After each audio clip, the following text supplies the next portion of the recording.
बंदी छोड़ सतगुरु रामपाल जी भगवान की जय हो। सभी भाई बहनों को दास की तरफ से प्यार भरा राम राम सत साहिब नमस्कार। आज एक भाई का धमकी भरा फोन आया है। गाली गलौज तो लोग अक्सर निकालते ही रहते हैं। जैसा जिसको अपने परिवार से, माता पिता से, गुरुजनों से संस्कार मिले हैं, लोग वैसा ही दर्शाव करेंगे। परमात्मा की एक वाणी है कि जिसकी जितनी बुद्धि उतना ही समाये, उसका बुरा मत मानियो, बेचारा अधिक कहां से लाए। जिस व्यक्ति को जैसे संस्कार अपने माता पिता से, गुरुजनों से, आड़ोसी पड़ोसियों से मिलते हैं, वो जीवन में वैसा ही वर्ताव करेगा। तो ऐसे व्यक्तियों का परमात्मा कहते हैं बुरा नहीं मानना चाहिए, क्योंकि वो आध्यात्मिक ज्ञान से परिचित नहीं होते हैं, नादान होते हैं, अज्ञानी होते हैं। तो वीडियो की हम शुरुआत करें उससे पहले परमपिता परमेश्वर को याद करेंगे। परमपिता परमात्मा सारी सृष्टि के रचनहार, कुल मालिक, असंख्य ब्रह्मांडों के स्वामी, जगत गुरु, तीनों लोकों में प्रवेश करके सबका पालन पोषण करने वाले राजाधिराज, आत्माधार, नाथों के नाथ, देवों के देव, महादेव, सर्वेश्वर, महेश्वर, मृत्युंजय, अजरो अमर, आदि अनादि, सनातनी प्रभु, जगत पिता जगदीश्वर, श्री श्री 1008 की उपाधि के वास्तविक अधिकारी, अकाल मूर्ति, सौत स्वरूपी राम वासुदेव, सर्वगतम ब्रह्म, परम पूजे, प्रथम पूजे, परम संत, परम पुरुष, परम धनी, परम दयालु, सत्य कबीर, हक्का कबीर, अल्लाह अकबर, अल्लाह ताला, जगत के तारणहार, जगत के मुक्तिदाता, जगत के जगन्नाथ, हारे का सहारा, ये परमात्मा, इन सारी उपाधियों के लायक केवल ये परमात्मा है। संत शिरोमणि सतगुरु रामपाल जी भगवान के चरण कमल में हम सभी साध संगति से जुड़े हुए सत्सेवक भाई बहनों का अनंत कोटि दंडोत प्रणाम। हमारे पूज्य गुरुदेव भगवान ने एक बात कही है निंदा के विषय में कि साचा शब्द कबीर का और प्रकट किया जगमाही, और जैसे को तैसा कहे सो तो निंदा नहीं। जैसा हमारे धर्म ग्रंथों में लिखा हुआ है, जैसा हमारे धर्म शास्त्रों में भगवानों के विषय में, ब्रह्मा विष्णु महेश के बारे में, 33 करोड़ देवी देवताओं के बारे में, भक्ति के बारे में, जैसा उसमें लिखा गया है, यदि वैसा का वैसा यदि आप सामने पेश कर देते हो, किसी को बताते हो उसके विषय में, तो कहते हैं वो निंदा नहीं है, वो समझने वाले की अपनी कमजोरी है, नादानी है, अज्ञानता है, नासमझी है। तो परमात्मा ने दास से कुछ दिन पहले एक वीडियो बनवाया था। श्री ब्रह्म व्रत पुराण में लिखा हुआ था कि जो श्री कृष्ण जी का भाई था बलराम, वो शराब पिया करता था। और एक बार जब श्री कृष्ण जी का लड़का सांब, जो कि जाम्बवती से पैदा हुआ था, वो सांब दुर्योधन की बेटी के स्वयंवर में गया हुआ था, और वहां से उसने जबरन दुर्योधन की बेटी का अपहरण कर लिया। उसने उसको जो है वो किडनैप कर दिया। तो दुर्योधन ने, भीष्म पितामह ने, कर्ण ने, इन सब ने मिलके और श्री कृष्ण जी के पुत्र सांब को पकड़ लिया और अपनी जेल में डाल दिया। अब जैसे इस बात का पता चला श्री कृष्ण जी को और उनके परिवार को, तो वो लोग लड़ने मारने के लिए तैयार हो गए, क्योंकि ये राजा लोग थे और राजाओं में कितना ज्ञान होता है, कितना अभिमान होता है, ये सर्वविदित है।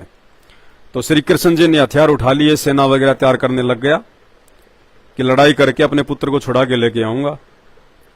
इतने में अंदर से श्री कृष्ण जी के बड़े भाई बलराम, हलधर, जिनको शेषनाग का अवतार कहा जाता है, इतने में श्री कृष्ण जी के बड़े भाई बलराम लड़खड़ाते हुए, दारू में धुत, शराब के नशे में धुत, लड़खड़ाते हुए आते हैं और कहते हैं तुम सब छोड़ दो, मैं अकेला जाके ले आऊंगा उसको।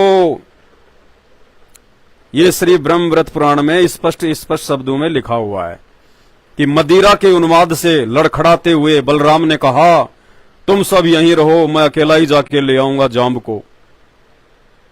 तो परमात्मा ने वीडियो बनवाया था कि देखो, जिनको हम भगवान मान के पूजते हैं, शेषनाग का अवतार समझ के पूज रहे थे, जिनकी मंदिरों में मूर्तियां लगी हुई हैं, जगन्नाथ के मंदिर में जिसकी मूर्ति लगी हुई है, और ऐसे लोगों को हम भगवान मान के, देव मान के हम उनकी पूजा कर रहे हैं। ऐसे लोग तो आपको दारू के ठेकों पे सैकड़ों मिल जाएंगे, सैकड़ों। तो जगन्नाथ मंदिर में जाके बलराम की मूर्ति को पूजने की क्या आवश्यकता है? किसी भी आसपास अपने दारू के ठेके पे चले जाओ, सैकड़ों बलराम मिलेंगे आपको रोज। तो कुछ एक भाइयों को जिनको ज्ञान अच्छा नहीं लगता, उन्होंने उल्टे सीधे शब्दों में कुछ कहा। ऐसे ही अभी थोड़ी देर पहले हिसार से किसी का फोन आया एक, तो पहले तो बड़े प्यार से बात करने लगा। हाँ जी, आप पवन दास जी हो? हाँ जी, पवन दास बोल रहा हूं, संत रामपाल जी के भगत हैं। हाँ जी, उनका शिष्य हूं। सर एक बात आपकी हमें अच्छी नहीं लगी। मैंने कहा जी बताइए, कौन सी बात है?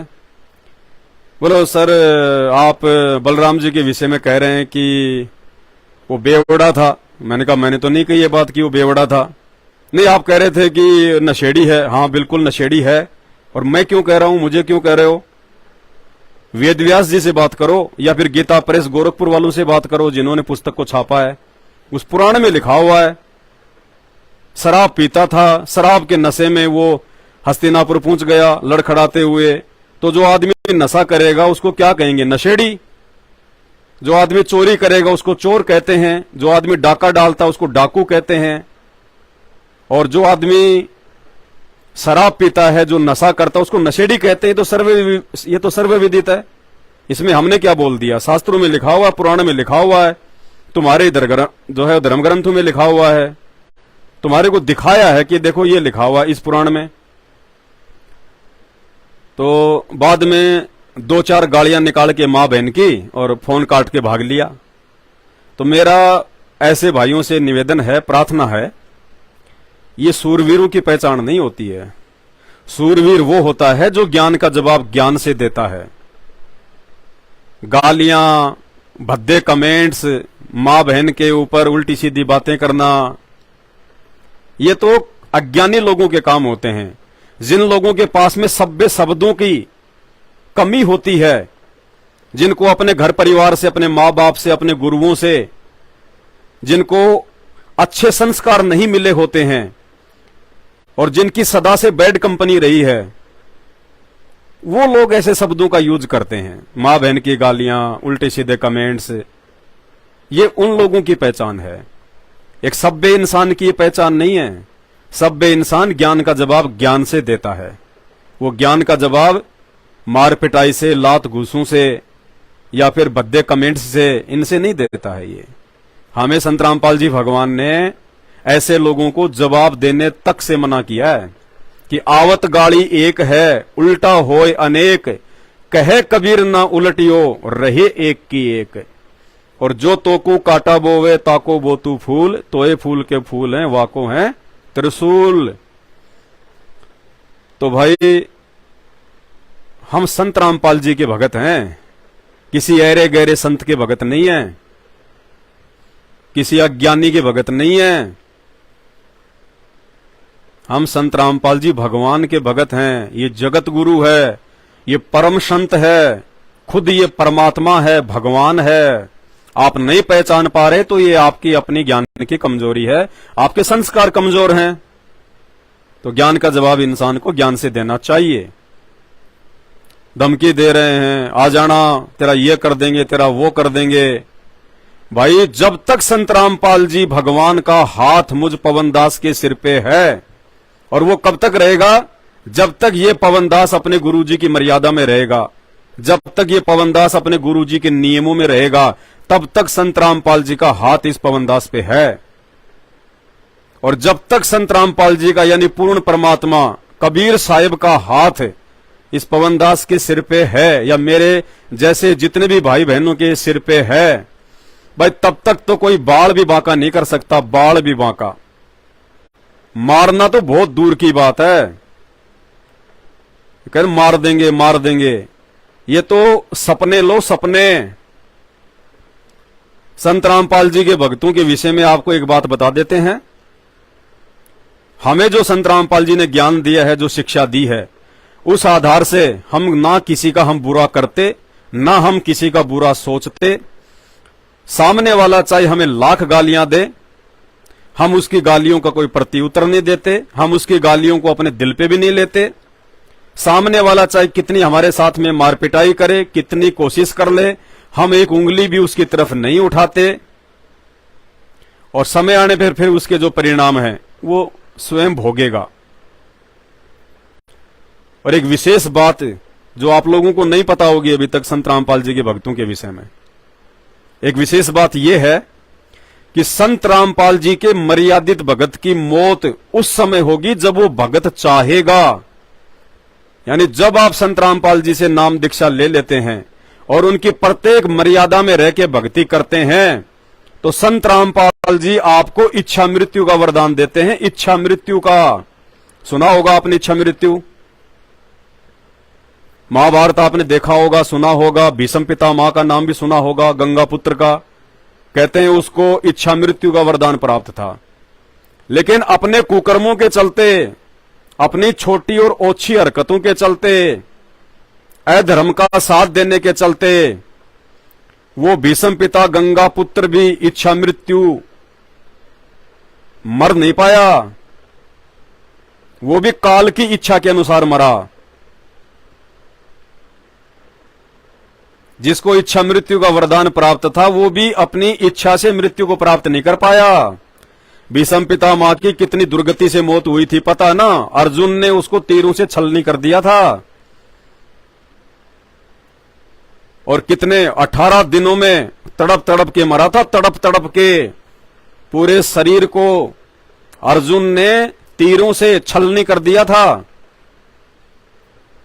तीरों की सैया पे पड़ा रहा 18 दिन, भुगत भुगत के मरा, तड़प तड़प के। और ये क्यों?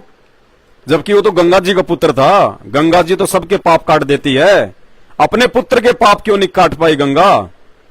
अरे आप लोग वर्तमान में जो गंगा जी के भगत हैं या जो और भक्ति करते हैं संत रामपाल जी के अलावा, आप लोग तो भीष्म पितामह से उत्तम भक्ति जिंदगी में नहीं कर सकते।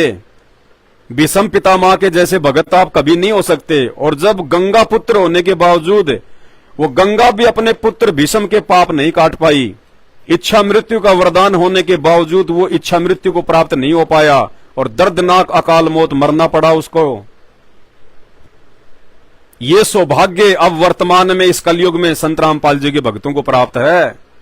संत रामपाल जी अपने भगत को इच्छा मृत्यु का वरदान देते हैं। इच्छा मृत्यु का यदि वो भगत आजीवन संत रामपाल जी के प्रति श्रद्धा और निष्ठा भाव से, लगन से भक्ति करता रहेगा और उसकी पूर्ण मर्यादा में रहेगा, उनके एक एक वचन में चलेगा, तो भाई मुझ पवनदास को धमकी देने से पहले संत रामपाल जी के सत्संग सुन लो, संत रामपाल जी के भक्ति विधान से परिचित हो जाओ।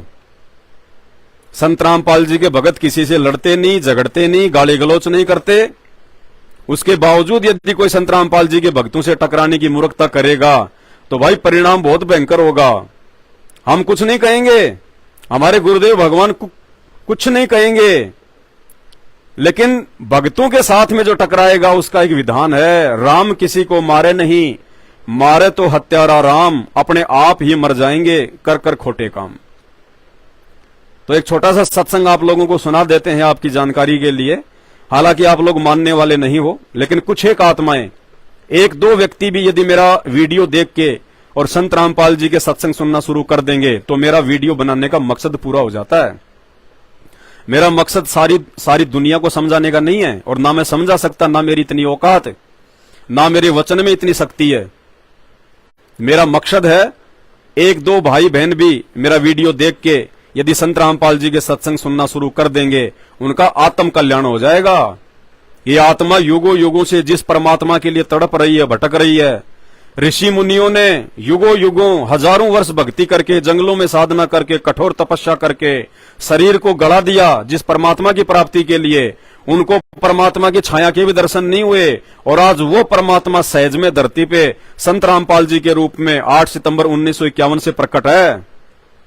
ये बातें आपको संत रामपाल जी के सत्संग सुनने के बाद में समझ में आएंगी, इससे पहले नहीं आ सकती। इससे पहले तो आप संत रामपाल जी को और उनके भक्तों को गालियां निकाल के, भद्दे कमेंट्स करके, मां बहन करके आप अपने कर्म फोड़ सकते हैं, आप अपने संस्कार बिगाड़ सकते हैं, और फिर इन बिगड़े हुए संस्कारों की बदौलत आने वाले समय में किसी का अकाल मृत्यु होगी, किसी का एक्सीडेंट होगा, किसी का हाथ कट जाता है, किसी का पैर कट जाता है, कोई आंख से काना हो जाता है, किसी को भयंकर रोग लग जाता है, किसी का बेटा मर जाता है, किसी के काम धंधे में नुकसान हो जाता है। परमात्मा कहते हैं तिनका कभू ना नींदिए, जो पांव तले होए घास का तिनका। ये विधान है परमात्मा का। कहते हैं इंसान ने घास के तिनके की भी निंदा नहीं करनी चाहिए। तिनका कभू न नींदिए, जो पांव तले होए, कब ऊंट आंखन में गिरे दर्द गणेरा होए। वो तिनका भी ना जाने कब हवा के झोंके से उठ के आंख में गिर जाए और बहुत ज्यादा पीड़ा कर देता है, छोटा सा तिनका जो आंख में गिर जाता है। और नादानो, तुम तो उस परम संत भगवान की निंदा कर रहे हो और उनके भक्तों की निंदा कर रहे हो। संत रामपाल जी के भक्तों का ओदा पता आपको? संत रामपाल जी के मर्यादित भक्तों का ओदा ब्रह्मा विष्णु महेश से ऊपर का है। ब्रह्मा विष्णु महेश से ऊपर का 33 करोड़ देवी देवताओं तो संत रामपाल जी के भक्तों की सुरक्षा करते हैं। 33 करोड़ देवी देवता उनकी सुरक्षा करते हैं। अभी आप नादान हो, आपको नहीं पता इस बात का कि धरती पे कौन परम शक्ति प्रकट है संत रामपाल जी के रूप में। ये जेल में बैठे हुए हैं तो इन्हें कोई सामान्य संत समझने की गलती ना करना, कोई हरियाणा का गांव धनाने का जाट समझने की गलती मत करना। रावण ने भी यही गलती करी थी।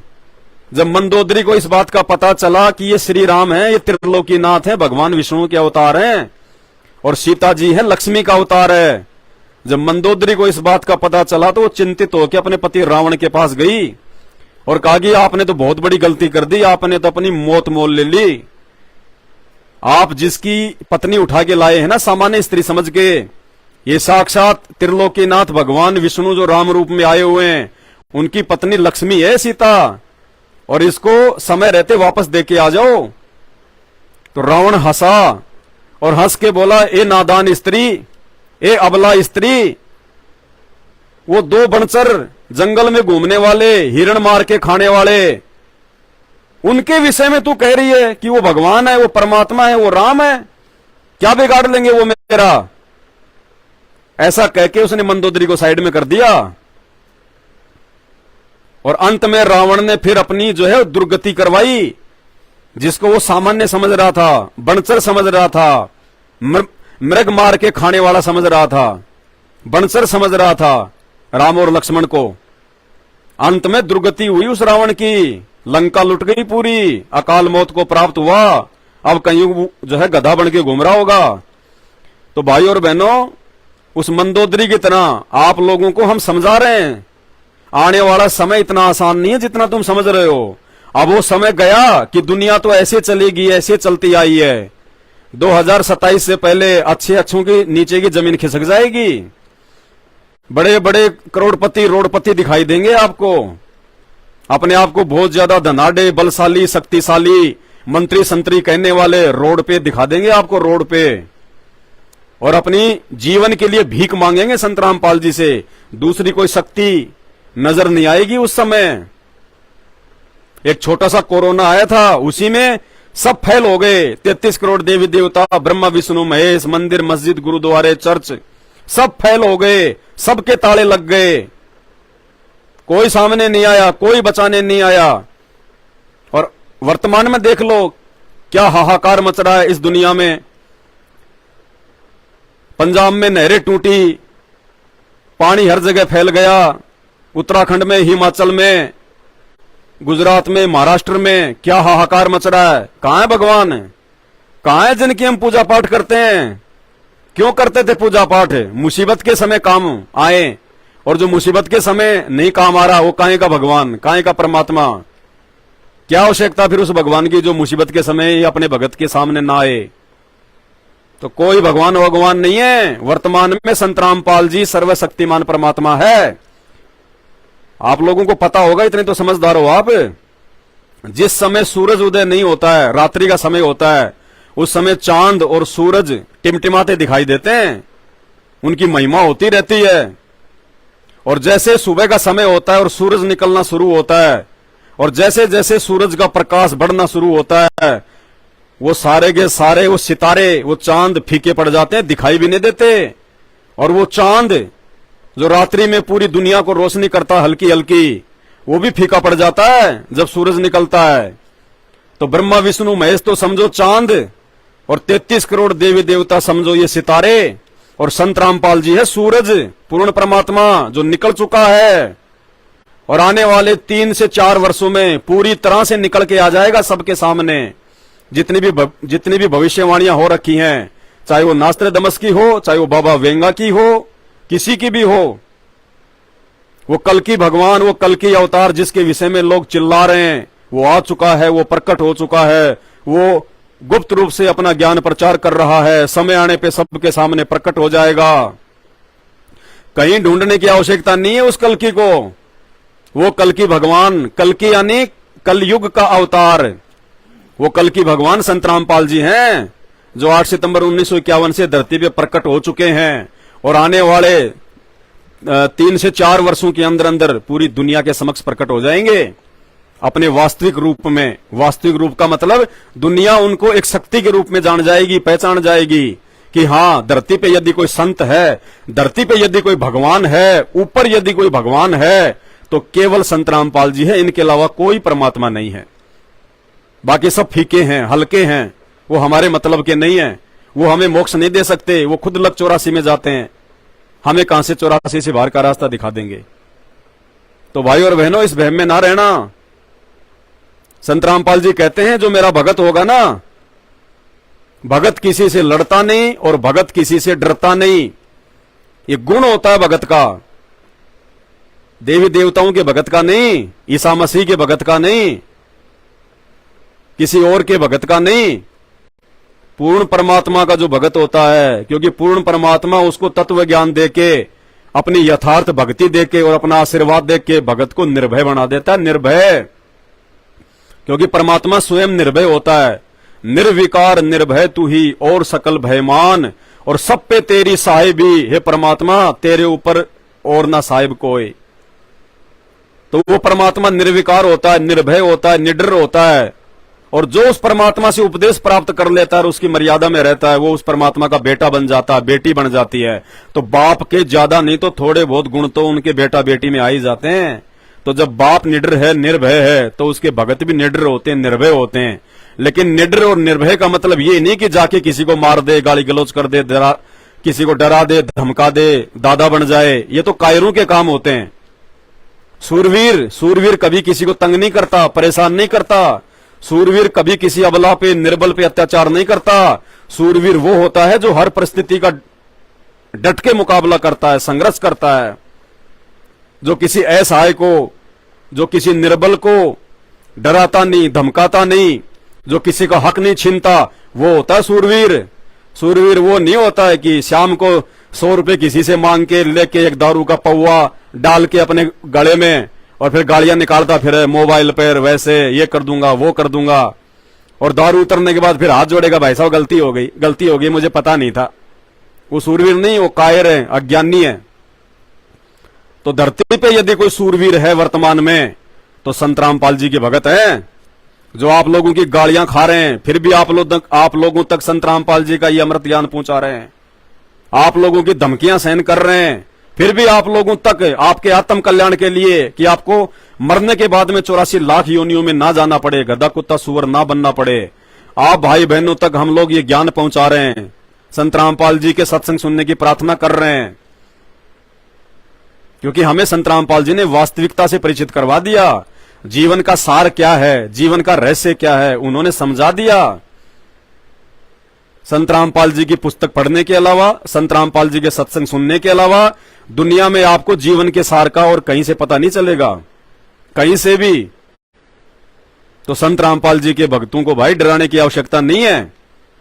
यदि मैं पवन दास कुछ गलत बोल रहा हूं और जो बोलता हूं, यदि उसका आपके धर्मशास्त्रों में यदि कोई प्रमाण नहीं है, बिना प्रमाण के यदि मैं कोई बात बोलता हूं आपको, चाहे ब्रह्मा विष्णु महेश के विषय में हो, चाहे 33 करोड़ देवी देवताओं के विषय में हो, चाहे राम और श्री कृष्ण के विषय में हो, चाहे किसी भी धर्म पंथ के विषय में हो, यदि कोई भी बात मैं आपको शास्त्रों से दिखा के नहीं बोलता हूं, या मेरी किसी बात का कोई प्रमाण नहीं है, तो गालियां क्यों दे रहे हो, धमकियां क्यों दे रहे हो? अरे जाके कोर्ट में मुकदमा करो ना। दास अपने गुरुदेव भगवान के आशीर्वाद से सामना करेगा, प्रमाण देगा कोर्ट में कि ये पुराण, ये गीता, ये वेद, ये मेरे बाप दादाओं ने नहीं लिखे, ये इन्हीं धर्म के ठेकेदारों ने लिखे हैं, ये वेदव्यास जी ने लिखे हैं, गीता प्रेस वालों ने छापे हैं, और यही पंडित लोग, यही ज्ञानी लोग इनको पढ़ते हैं, दिन रात इनकी कथाएं करते हैं। लेकिन ये इनमें जो असली जो सार है, जो मतलब की बात है, वो क्यों नहीं बताते ये दुनिया को? मीठी मीठी कहानियां सुना के, पीछे से बैकग्राउंड म्यूजिक चला के दान पेटियां क्यों भर रहे हैं? ये समाज को हकीकत से परिचित क्यों नहीं कराते? तो अगर ऐसी कोई बात है तो भाई ये कायरता दिखाने से क्या फायदा? देखो, गालियों का हमें कोई असर पड़ता नहीं है, चाहे तुम कितनी गालियां निकालो। ये संत रामपाल जी के सच्चे भगत की खासियत होगी। कितनी मां बहन की गालियां कर दो, कितनी, हमें उल्टी गाली देने वाले पे हंसी आती है। हंसी कि देख नादान प्राणी उल्टे अपने ये जो है कर्म फोड़ रहा है। आपके द्वारा निकाली गई गाली का यदि मैं कोई प्रत्युत्तर नहीं दे रहा हूं तो वो गाली वापस आपके पास जाती है। यदि आपने मां की निकाली है तो आपकी मां पे जाएगी, और यदि आपने बहन की निकाली है तो आपकी बहन के ऊपर जाएगी। क्यों?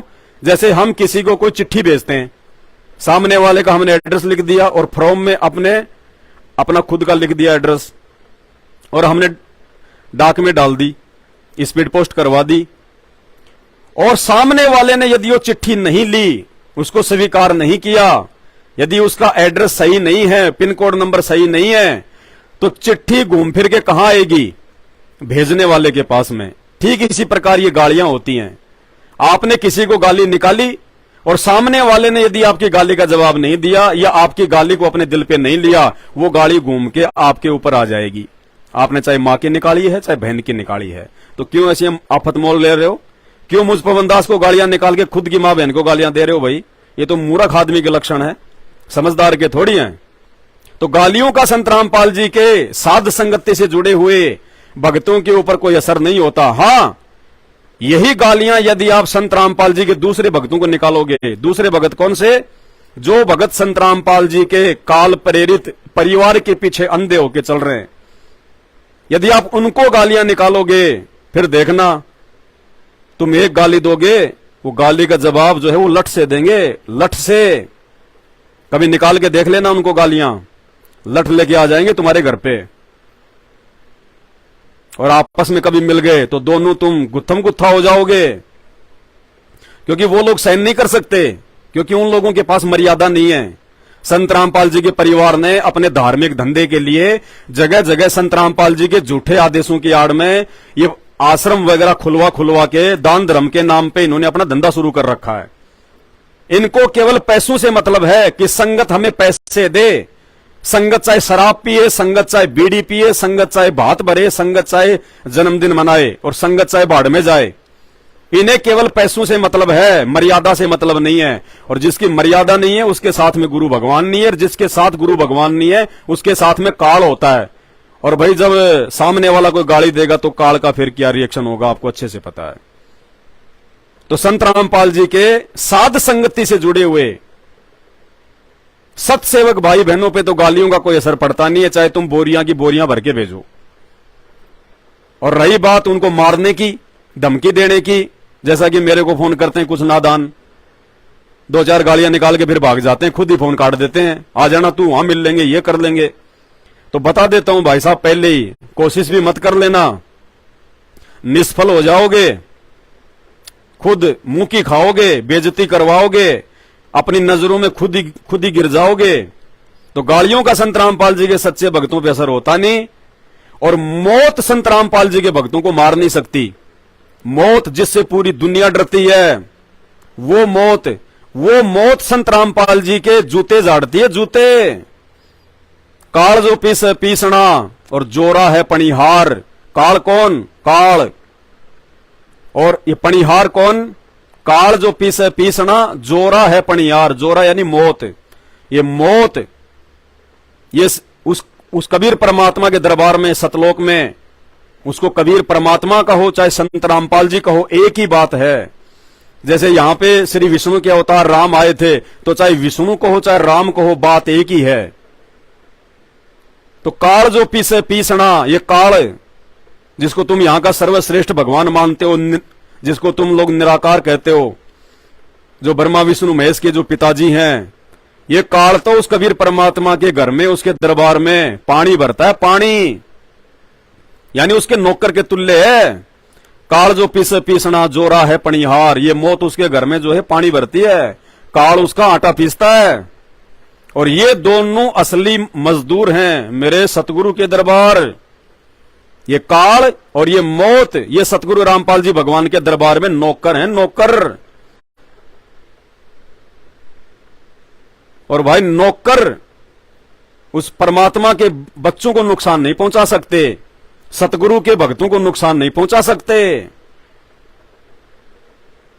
सुन लीजिए संत रामपाल जी के मुख कमल से ये बातें विशेष तौर से उस समय समझ में आएंगी जब आप उनके सत्संग सुनना शुरू करोगे। और आपको भी यदि इस काल के जाल से बाहर निकलना है और मौत के भय से बाहर निकलना है, सत्संग सुनने शुरू कर दो परमात्मा के, संत रामपाल जी के। तो संत रामपाल जी के भक्तों को इच्छा मृत्यु का वरदान प्राप्त है। चाहे कोई भी नाम ले लो उनसे, चाहे कोई रंक, चाहे राजा, चाहे गरीब, चाहे भिखारी, चाहे कोडी, चाहे बीमारी, कोई भी नाम ले लो उनसे, बच्चा, स्त्री, पुरुष, कोई भी।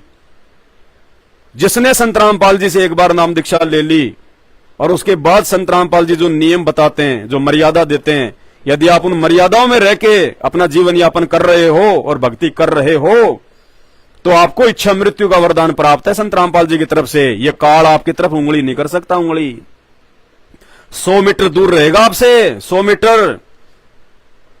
और जब आप चाहोगे तब आपकी मृत्यु होगी, जब आप चाहोगे तब कि हे गुरुदेव भगवान संत रामपाल जी परमात्मा, अब ये दास यहां से आपके साथ में सतलोक चलना चाहता है परमात्मा। उस समय परमात्मा आपको अपने साथ लेके जाएगा, चाहे 500 साल जी लेना, चाहे 1000 साल जी लेना, ये गारंटेड बात है। लोग लाखों लाखों साल जिए, ऐसी बात नहीं है। सतयुग में, त्रेता में लाखों लाखों साल की उम्र होती थी। त्रेता युग में रामचंद्र जी 11,000 वर्ष तक रहे थे। द्वापर में श्री कृष्ण जी की उम्र 200 वर्ष थी। और ऋषि महात्मा जो पहले जो सतयुग में, त्रेता में तपस्या करते थे, लाखों लाखों साल, कई हजारों वर्ष वो जीवित रहा करते थे। तो आज वही परमात्मा धरती पे है। जितनी चाहो उतनी उम्र प्राप्त कर लो इनसे, लेकिन रहना पड़ेगा इनकी मर्यादा में, इनकी शरण में, इनके चरणों में, इनके पैरों में। उसके बाद में फिर संत रामपाल जी का क्या वचन है सुन लो।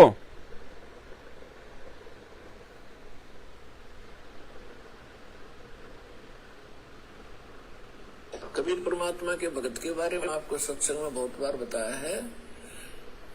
कबीर परमेश्वर की जो या सत भक्ति जो करता है उसके निकट काल के दूत, यम के दूत तो बहुत दूर की बात है, यमराज नहीं आ सकता और धर्मराज नहीं आ सकता। आए हैं सो जावेंगे ये राजा रंग फकीरे, एक सिंहासन चढ़ चलो एक बंदे जात जंजीरे।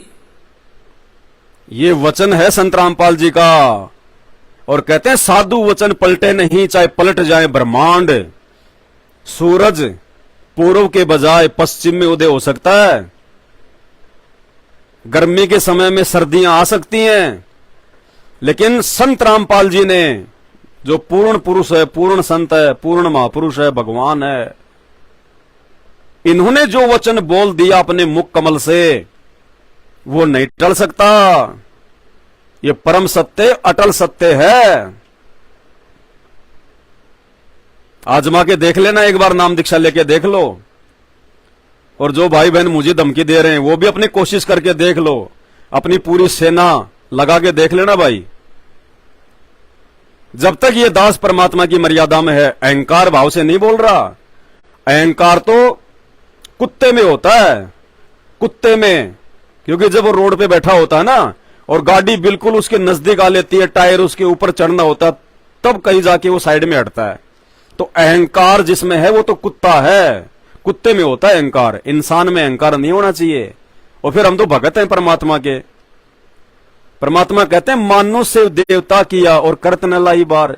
संत रामपाल जी तो अपने भक्तों को नाम दीक्षा देके, ये ज्ञान देके इंसान से देवता बना देते हैं, देवता।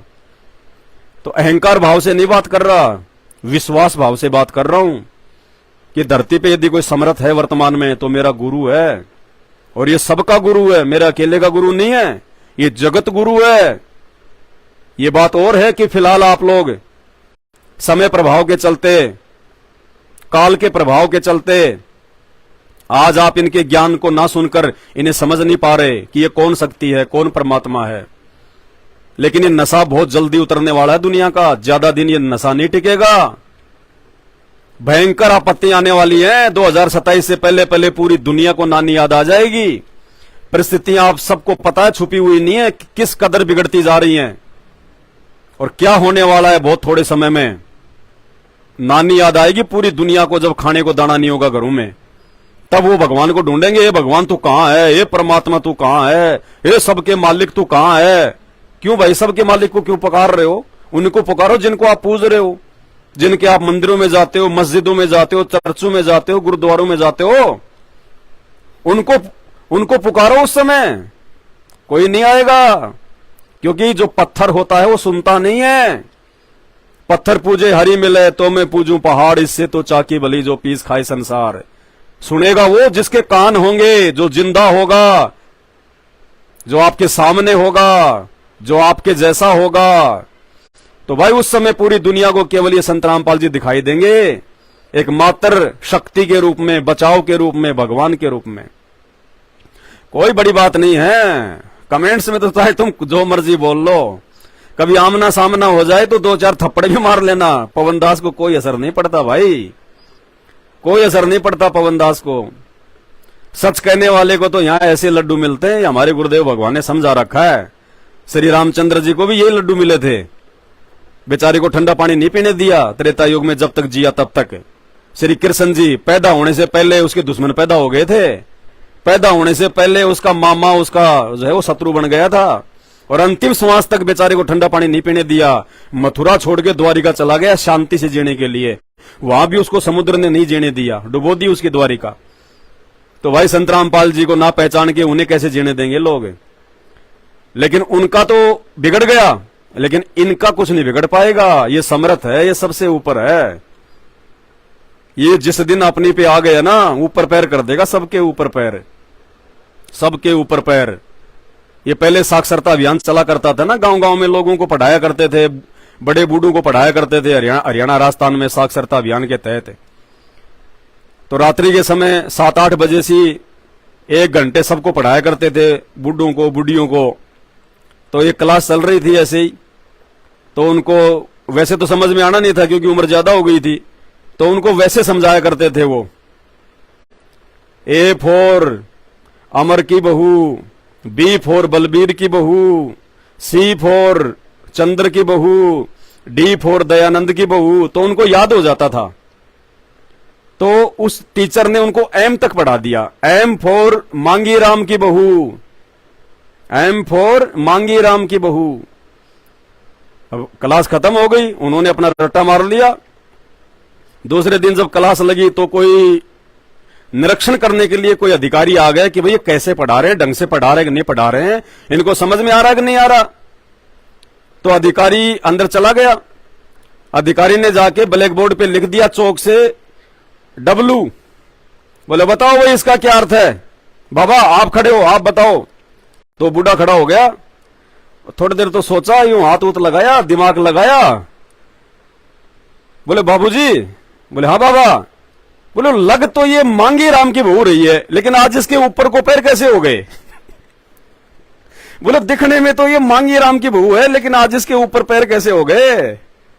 क्योंकि एम के पैर नीचे होते हैं। बेचारे को एम तक ही पढ़ाया था कि एम फॉर मांगी राम की बहू, उसने लिख दिया डब्लू। अब उस डब्लू बेचारे ने उसने पढ़ा नहीं उस दिन, उसने कहा कि लग तो मांगी राम की बहू रही है, लेकिन आज इसके ऊपर पैर कैसे हो गए?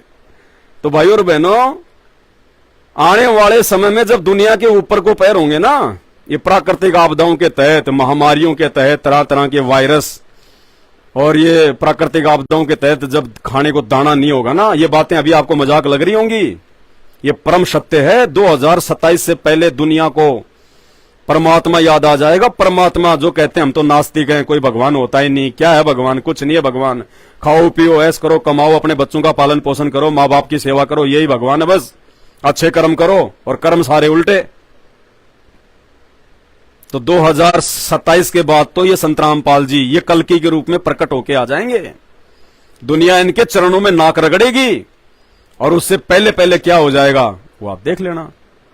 ये तो पहले भी आ सकते हैं, आए हुए हैं, लेकिन जब तक दुनिया के घुटने नहीं टूटेंगे तब तक लोग इन्हें भगवान मानेंगे नहीं। वो कहते हैं ना कि मजबूरी में तो गधे को भी लोग बाप बना लेते हैं, फिर ये तो परमात्मा है साक्षात। इन्हें तो दौड़ दौड़ के बाप बनाएंगे, दौड़ दौड़ के, कि परमात्मा गलती हो गई, पहचान नहीं पाए। आपके भगत लोग बहुत चिल्ला रहे थे, बहुत चीख रहे थे, लेकिन परमात्मा हमने तो मजाक ही उड़ाया। तो परमात्मा कहेगा बेटा थोड़ा सा उस मजाक उड़ाने का मजा भी चख ले, उसके बाद देखेंगे फिर तेरा हिसाब किताब। तो समय रहते आंखें खोल लो। तो एक बार पुनः रिपीट कर देता हूं, गालियां निकालने वालों को, धमकी देने वालों को, हिसार में आ जाना, वहां आ जाना, और ये कौन करवा रहा है ये भी हमें पता है सारा।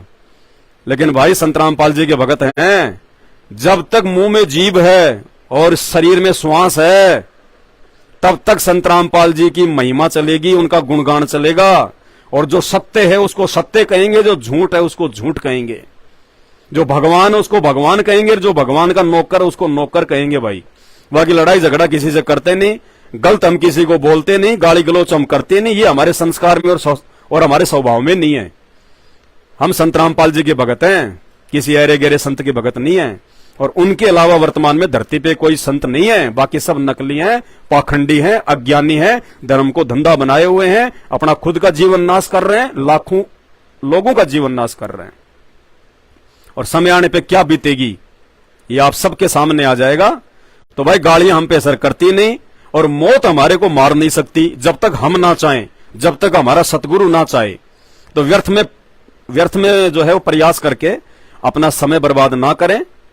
और थोड़ी बहुत यदि बुद्धि है, थोड़े बहुत यदि माँ बाप ने अच्छे संस्कार दिए हैं, ये मानव शरीर प्राप्त है, ये जानवर का शरीर नहीं है। मानव जन्म पाए के जो नहीं रटे हरि नाम, जैसे कुआ जल बिना फिर बनवाया क्या काम। ये बड़ी अनमोल वस्तु है, मानव जन्म दुर्लभ है, ये मिले न बारंबार। जैसे पेड़ से पत्ता टूट जाए वापस नहीं लगता डार। एक बार ये शरीर छूट गया और संत रामपाल जी की भक्ति के बिना छूट गया, सीधे 84 लाख में गधे कुत्ते सुअर से शुरू। फिर निकाल लेना गालियां, किसको निकालोगे? लोग तुम्हें गालियों से संबोधित करेंगे, कुत्ता, ए कुत्ता इधर आ, कुत्ता त्योल त्योल, हट हट हट, मारेंगे लठ। ऐसी दुर्गति मोल लेनी पड़ जाएगी। तो भाई इस दुविधा से बाहर निकालने वाला परम संत केवल एक ही धरती पे संत रामपाल जी। और उनके भगत भी कान खोल के सुन लो। ये ना सोचना कि हमने तो संत रामपाल जी से नाम दीक्षा ले ली, हमारा तो हो गया आत्म कल्याण है। संत रामपाल जी से नाम दीक्षा लेने मात्र से नहीं बच पाओगे काल से, पूर्ण मर्यादा में रहना पड़ेगा और गुरु को भगवान मानना पड़ेगा। और ये दो काम उसी समय हो सकते हैं जब आप साथ संगति से जुड़ोगे। सतलोक आश्रम मैनेजमेंट हरियाणा अर्थात संत रामपाल जी के काल प्रेरित परिवार के साथ में रह के, उन फर्जी आश्रमों में जाके, फर्जी नामदान केंद्रों पे जाके, उनको ज्योति पाठ का चढ़ावा चढ़ा के तुम जिंदगी में संत रामपाल जी की गोद में नहीं बैठ सकते। भले तुम अपने आप को उनका भगत समझते रहना कि हम तो आरती भी कर रहे हैं, मंत्र भी कर रहे हैं, आश्रमों में जा रहे हैं, वहां पे दान धर्म भी कर रहे हैं। नहीं, गुरु बिन माला फेरते, गुरु बिन देते दान, गुरु बिन दोनों निष्फल है चाहे पूछो वेद पुराण। दान केवल अपने गुरु को दिया जाता है, अपने भगवान को, क्योंकि सुपात्र केवल गुरु है, बाकी सब कुपात्र है। चाहे उनका बेटा हो, चाहे बेटी हो, चाहे पत्नी हो, चाहे भाई हो, चाहे बंधु हो, चाहे रिश्तेदार हो, चाहे कोऑर्डिनेटर हो। तो दान केवल अपने गुरु के हाथ में है। और तुम कितनी बड़ी महाभूल कर रहे हो उन कुपात्रों को दान देके। और वो कुपात्र क्या कर रहे हैं? अपनी मौज मस्ती, और बाद में पत्थरों में पैसा बर्बाद कर रहे हैं। पत्थरों में क्या आवश्यकता आश्रम बनाने की? हाँ, भगवान तुम्हारा जेल में बैठा और तुम अपने घर पे रह के भक्ति नहीं कर सकते। घटी ही में गंगा, घटी ही में जमुना, घटी ही में जगदीश, ये वाणियां याद करो। मोह को कहां ढूंढे रे बंदे, मैं तो तेरे पास में। भगवान उन पत्थरों में कैद नहीं है। अरे तुम मेरे जगत वालों में क्या अंतर हो गया? जगत वाले तो मंदिरों में भगवान ढूंढते हैं, मस्जिद में ढूंढते हैं, चर्च में ढूंढते हैं, गुरुद्वारे में ढूंढते हैं। तुम इन आश्रमों में जो है भगवान ढूंढ रहे हो। और भगवान क्या कह रहा है कि मोह को कहां ढूंढे रे मूर्ख, मैं तो तेरे पास में। पास में का मतलब है जब आपको सच्चा गुरु मिल जाता है, उसके बाद यदि आप उस गुरु की सच्ची साधना मर्यादा में रह के करोगे तो शब्द रूप में गुरु सदा आपके साथ में रहेगा। हम हैं शब्द, शब्द हम माही, और हमसे भिन्न और कछु नाही। फिर उस भगवान को ढूंढने के लिए मंदिर मस्जिदों में आश्रमों में जाने की आवश्यकता नहीं है। फिर तो वो मूर्ख वाली परिपाटी है। और परमात्मा कहते हैं छोड़ देना पछलियों की रीत, सतगुरु उतारेंगे। तुम तो रीति रिवाज निभा रहे हो, परंपराएं निभा रहे हो, बस तुम्हें विश्वास ही नहीं है कि मैं अपने घर पे जब आरती करता हूं, मंत्र करता हूं, दीपक जलाता हूं, दंडवत करता हूं, तो तुम्हें विश्वास ही नहीं है कि मेरे घर पे परमात्मा मेरा गुरु है। तो क्या तुम दीवारों के सामने दंडवत करते हो अपने घर पे, जब तुम्हें इतना भी विश्वास नहीं है? तो तो भैया दान के विषय में परमात्मा की वाणी है, गुरु बिन माला फेरते गुरु बिन देते दान, और गुरु बिन दोनों निष्फल है, चाहे पूछो वेद पुराण। तो दान आज तुम दे किसको रहे हो, विचार कर लेना। और ज्योति पाठ करवाने से पहले अपने गुरु से आज्ञा लेनी पड़ती है। ये विधान है परमात्मा का।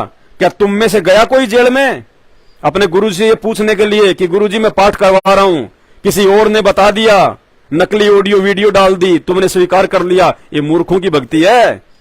पाठ के विषय में क्या कह रहे हैं गुरुदेव भगवान? पाठ करवाने से पहले अपने गुरुदेव से आज्ञा लेनी पड़ती है। तो भाई कौन कौन गया इस आर जेल में गुरुदेव से आज्ञा लेने के लिए? एक आधा गया हो तो हमें जरा बता दो। तो सब निष्फल है, पछताओगे आने वाले समय में।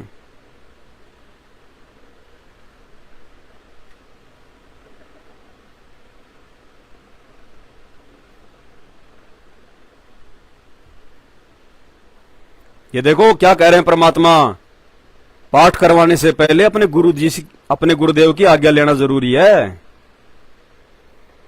गुरु बिन दान पुण्य जो कर ही मिथ्या होवे कभू ना फरही। बिना गुरु के जो दान करते हैं मिथ्या जावे, वो कभी नहीं फलेगा।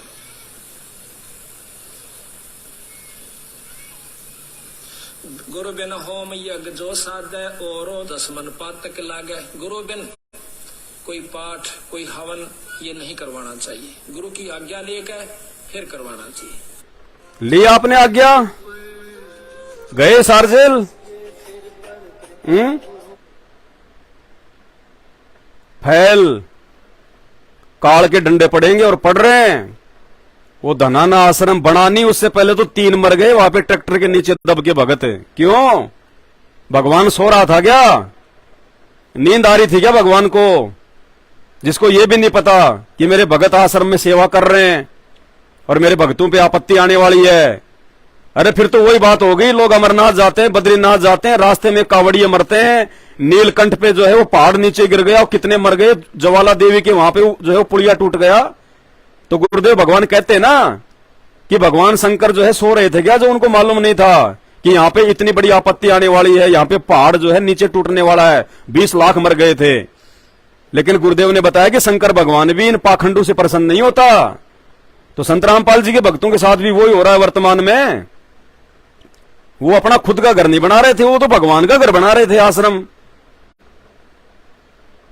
फिर भी संत रामपाल जी ने नहीं बचाया उनको। अभी मरे महीने 2 महीने पहले। एक तो हिसार का ही उसमें अपने माँ बाप का इकलौता ही था, 17-18 साल का, हिसार के राजपुरा गांव का। क्यों भाई, क्यों नहीं बचाया गुरुजी ने? तो गुरुजी का वचन है। काल के साथ में क्या एग्रीमेंट हुआ था परमात्मा का पता है ना, सृष्टि रचना पड़ी है। काल में क्या कहा था परमात्मा? जो आपकी आज्ञा में चले, जो आपके वचन में चले, उसको सतलोक लेके जाना, और जो आपके अनुसार ना चले उसको छोड़ देना, वो मेरे मुंह में रहेगा। अरे वो भगवान, वो परमात्मा, वो सतलोक का राजा ये आश्रम बनवाने के लिए आएगा क्या इस गंदे लोक में? है? उसने आश्रम बनाने होते तो अपने रहते सहते लाखों बना देता। भगवान तुम्हारा जेल में बैठा हुआ है, नालायकों शर्म करो। तुम बाहर इन पत्थरों में संगत का बेचारी का पैसा बर्बाद करवा रहे हो, और उसके बावजूद सबकी तुमने मर्यादा तोड़वा दी।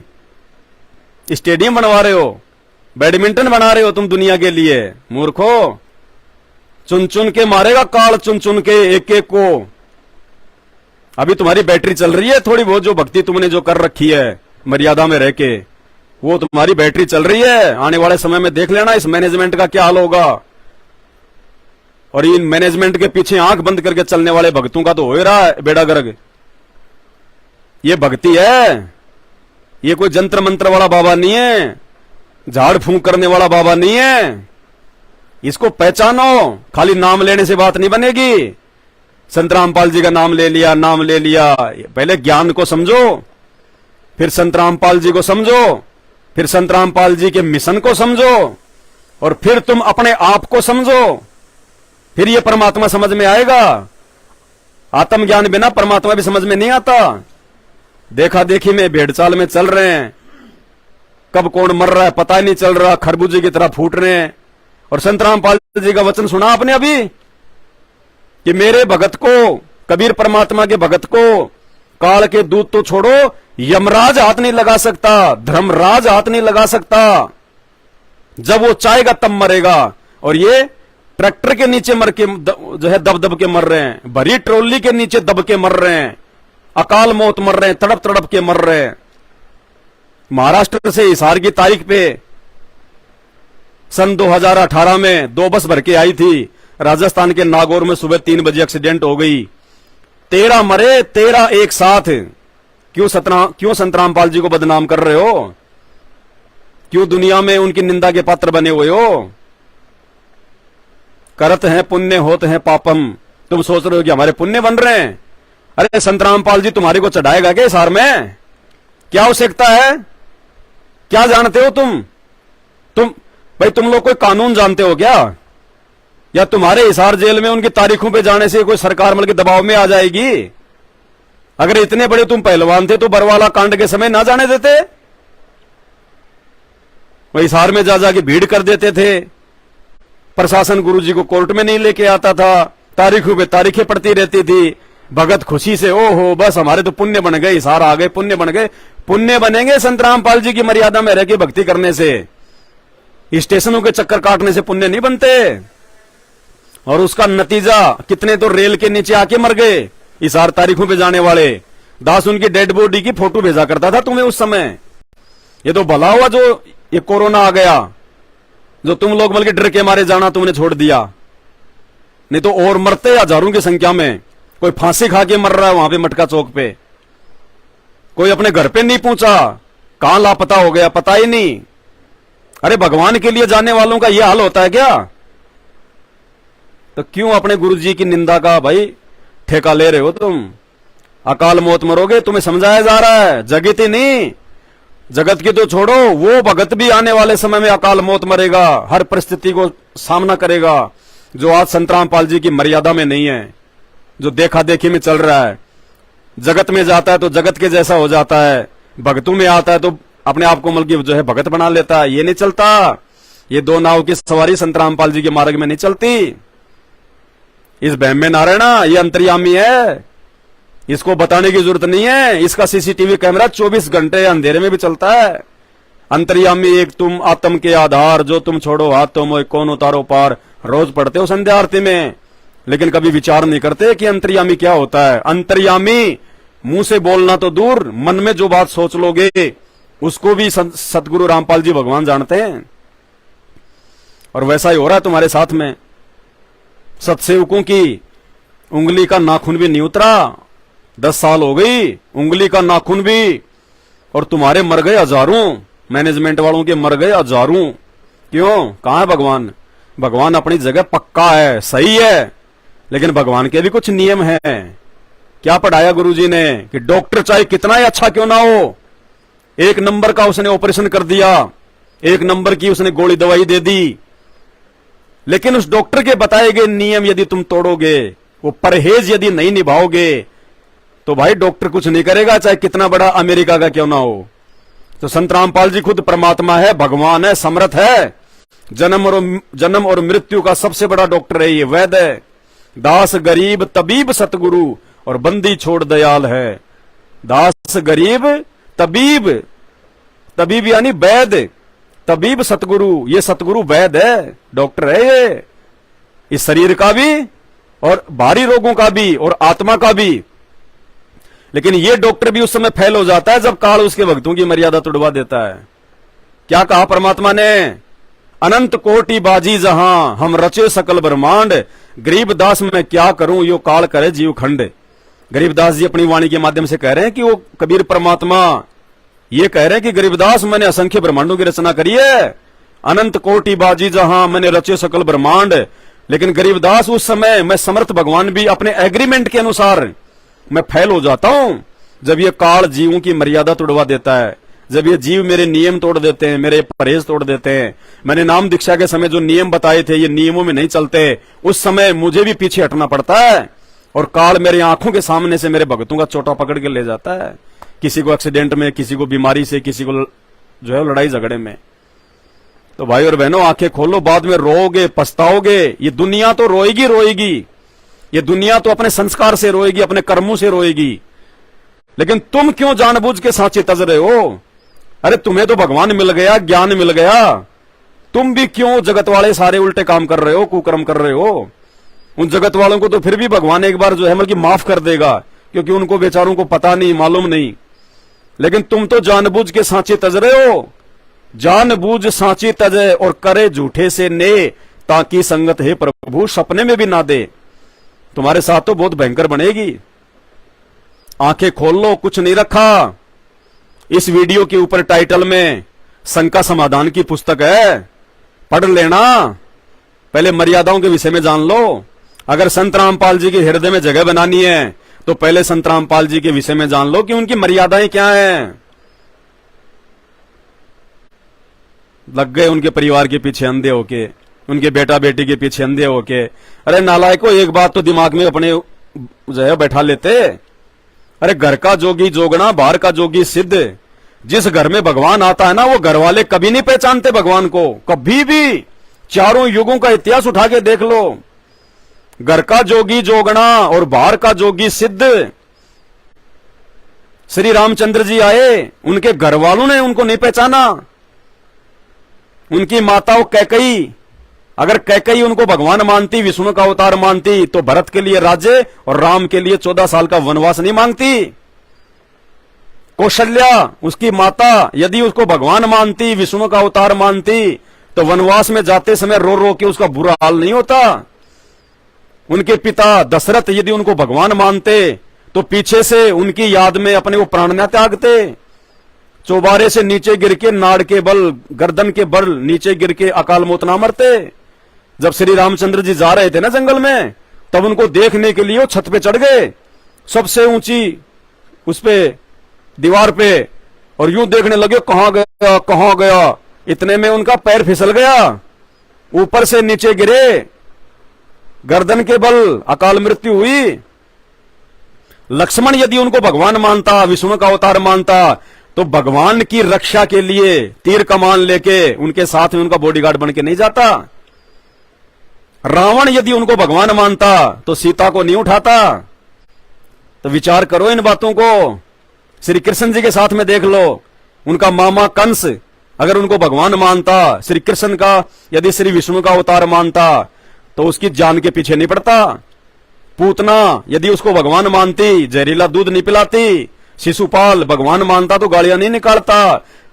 जरासिंध, काल्यावन यदि भगवान मानते, तो मथुरा के ऊपर चढ़ाई नहीं करते। दुर्योधन यदि उनको भगवान मानता, तो उनके संधि प्रस्ताव को नहीं ठुकराता। ये हर युग में होता है, ये पहचान है। भगवान या महापुरुष या पूर्ण संत जिस घर में आता है, वो घर वाले हमेशा अंधेरे में रहते हैं। अंधेरे में कहते ना, दीपक के नीचे हमेशा अंधेरा रहता है। ये हाल संत रामपाल जी के परिवार वालों का है। और ऐसे मूर्खों के पीछे लग के तुम अपना दीपक क्यों बुझाने में लगे हुए हो?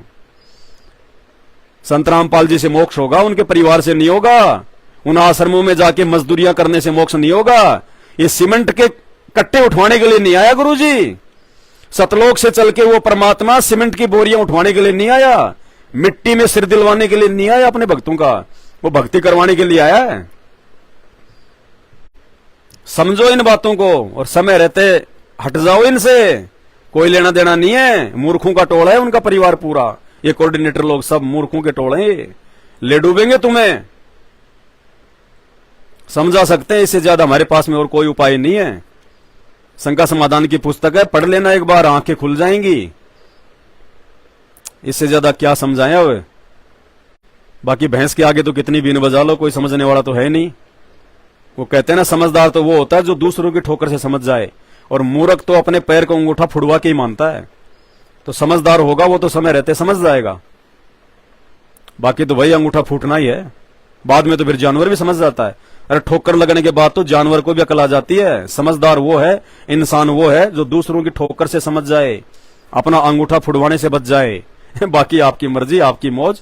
हम तो लाइव आते रहेंगे, परमात्मा की महिमा गाते रहेंगे। हमारे जीवन का दूसरा मकसद है ही नहीं, सिर्फ एक मकसद है, गुरुदेव भगवान सतगुरु रामपाल जी परमात्मा की महिमा, उनका ज्ञान जन जन तक पहुंचाना, लोगों को जानकारी देना। कोई मान जाएगा तो उसका भाग्य, नहीं मानेगा तो उसका दुर्भाग्य। कहते हैं सकल पदार्थ है जग माही और भाग बिना नर पावत नाही। तो जो भागी आत्मा होंगी, जो अच्छी आत्मा होंगी, वो तो उनके सत्संग सुनना शुरू कर देंगी। और जो निर्भागी होंगे, उनकी तो आदत है, वो तो अपने माँ बाप को भी गालियां निकालने से नहीं चूकते। संत रामपाल जी तो उनके लगते ही क्या, जब तक उनको ज्ञान नहीं है। बाकी अपनी मौज तो बंदी छोड़। सतगुरु रामपाल जी भगवान की जय हो।